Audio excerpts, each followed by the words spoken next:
Okay, class, we continue to the question C. Okay, so the answer is the diagram below shows the routes of charity run plot on a Cartesian plane where one unit represent 1 kilometer. The participant have to start the run at P and finish the run at R. So the route for male participant is PQR, while the route for female participant is PSR. PQ is parallel to SR while QR is parallel to the Y-axis. Okay, so apa maklumat yang diberi ini akan membantu kamu untuk menjawab lah. Okay, so the first question is, given that the distance between R and S is 6 km. Okay, so from here to here lah 6 km. Okay, and then state the coordinate of R. Okay, dia nak coordinate of R. Okay, seperti yang kamu nampak, okay, as you can see, clearly kat situ, kita tengok R dengan S ini same level. Okay, same level, sama paksi dekat Y. Kan? So, dia punya coordinate Y samalah sepatutnya. Okay, so kalau sini 6, sini pun 6. Okay, so how about x coordinate? Okay, so x coordinate berapa?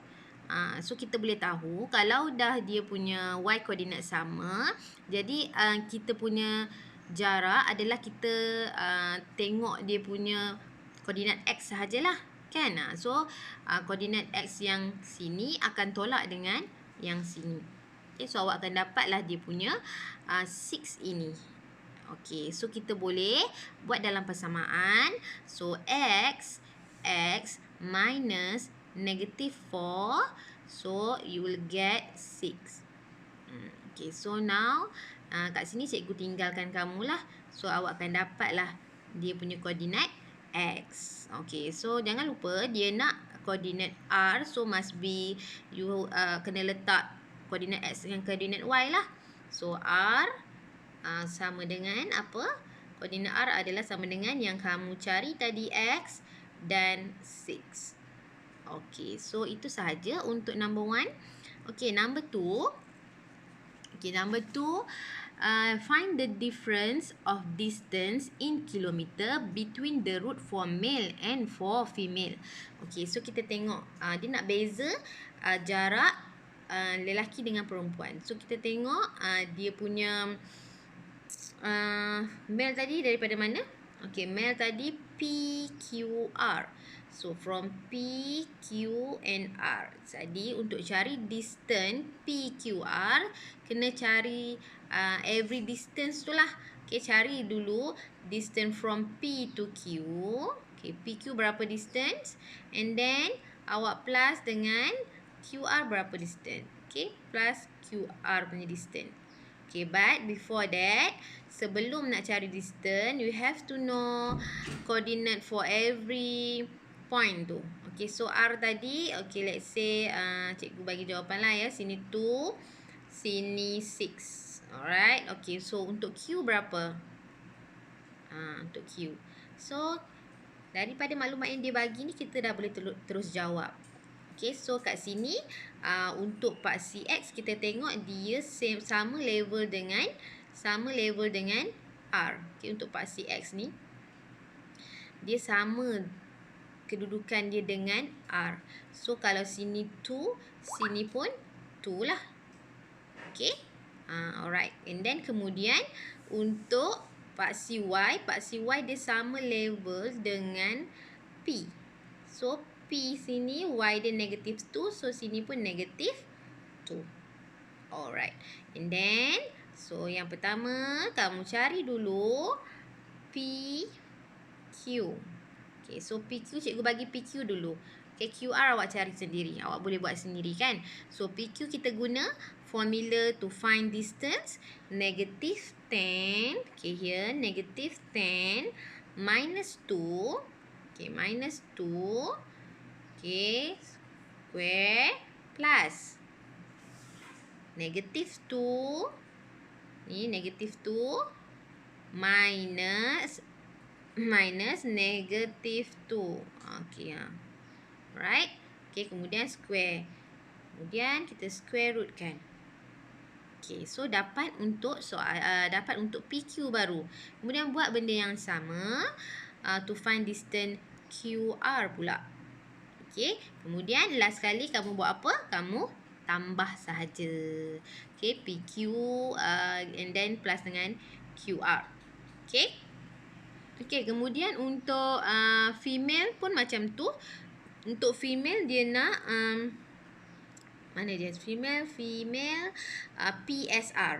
Okay, untuk female PSR. Cari juga jarak untuk female PSR.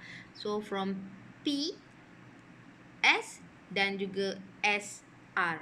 Okay, so semua tu dah ada dia punya koordinat. So hanya masukkan dalam formula sahaja.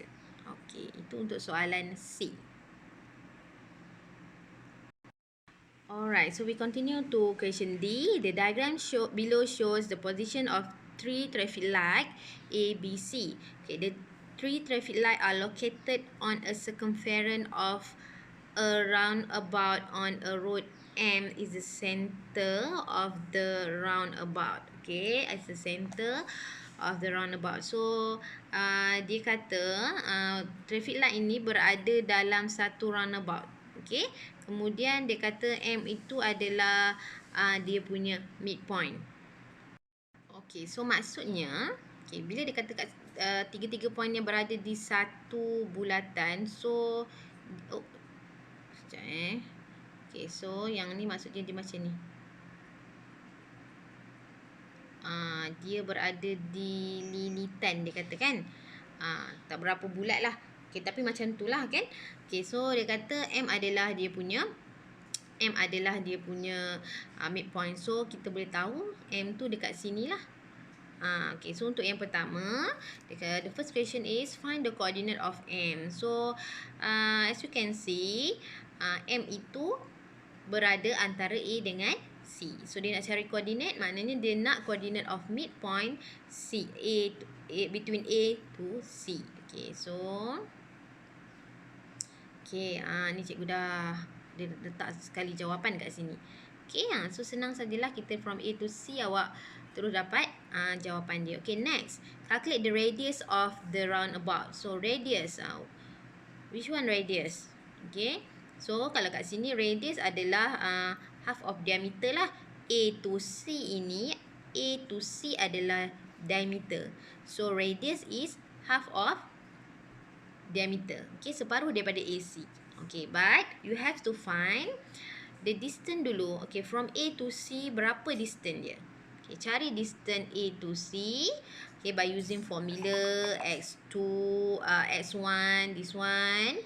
Okay, minus 5. And then square. Kemudian plus 1.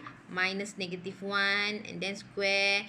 Lastly, square root kan. So, you will get the answer, the distance from A to C. Okay, kemudian dah dapat distance tu. Okay, kena buat apa? Kena bahagi 2. Okay, ataupun yang paling senang lah, yang tu macam susah sikit kan. Yang paling senang kamu dah tahu kan koordinat tadi untuk M. So M tadi 20, right? So this one is M. Okay, so untuk cari radius adalah sama ada awak cari jarak A to M ataupun awak cari jarak M to C. Okay, sama. Inilah dia punya radius. Okay, sama ada kamu cari jarak sini ataupun jarak sebelah sini. Okay, itu sahaja. And then last question, dia minta another traffic light D will be booked such that BM, okay, BM sama dengan MD. Find the coordinate of traffic light D. So BM sama dengan MD. So katakan ada satu lagi traffic light. So maksudnya dia letak dekat sini lah. Okay, sebab dia kata BM sama jarak dengan MD. Traffic light yang next traffic light tu kita letak sebagai D, traffic light D. Okay, so dia nak coordinate, right? Find the coordinate of traffic light D. So how? Kita dah pernah buat dah ni. Jadi macam mana kita nak buat? Kita gunalah midpoint punya formula. Okay, so kita tahu kat sini tadi M adalah 20. Then to get D, okay, D adalah, sorry kat bawah ni dia, okay, kita letak D sebagai XY lah. Okay, so D adalah X, okay, X plus 3 divide by 2, you will get 2. Okay, so awak dapatlah X for coordinate D. And then Y pula, Y plus 3 divide by 2 will equal to 0. Okay, then awak akan dapat coordinate for Y. So, dah dapat X, dah dapat Y, itulah coordinate untuk D. Okay, so and lastly, calculate the circumference of roundabout in M. Okay, in meter. Okay, so ingat lagi tak macam mana nak cari circumference? Kita dah belajar circumference, dia punya formula is 2 pi r. Okay, so masukkan sahaja 2 pi 22/7. Okay, times r. R dia adalah radius yang kamu cari tadi dalam number 2 tadi. Okey, cikgu bagi jawapan dia untuk radius tu adalah 3.16. Okey, so dah dapat jawapan dia, tapi jawapan ini dalam unit. Okey, so you have to convert to meter. Okey, nak convert kepada meter, dia kata 1 unit equal to 2.5 meter. So just multiply lah dengan 2.5. Okay, so dia akan jadi macam ni lah Okay, macam ni. Okay, so itu sahaja untuk soalan C dan juga D. Okay, so untuk next page 101 and 102, I want you to do yourself lah. Okay, buat sendiri. Dan cikgu percaya anda boleh buat dengan baik. Alright, thank you. Assalamualaikum.